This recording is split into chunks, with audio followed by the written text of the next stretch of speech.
Hi, I'm Stacy with WTI. Are you someone that really loves to have your coffee on the go?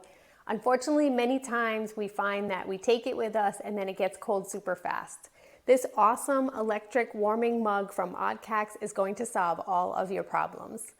This mug is a beautiful coffee cup that has insulation and it has a temperature gauge so that you can set it and keep your coffee hot all day. It has a base that easily charges the coffee cup, but I have to say you can go 2 to 3 days and this cup does not require recharging. A really nice feature.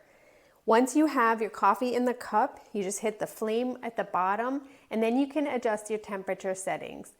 I find that having the cup set between 130 and 140 really keeps my coffee or tea hot.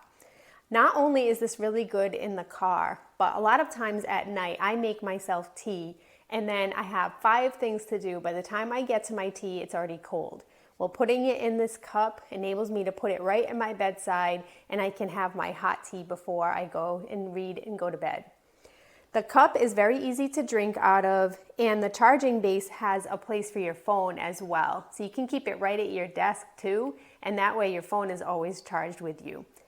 The cup also fits very easily into the cup holder and it's easy to grip in the car, so you don't have to worry about it bouncing around the car. It's spill proof just in case that it does. So if you're tired of not having hot coffee exactly when you want it, you need to check out this mug. It's very easy to clean, easy to use, it's very pretty, and you'll always have your hot beverages ready for you. But that's just my point of view.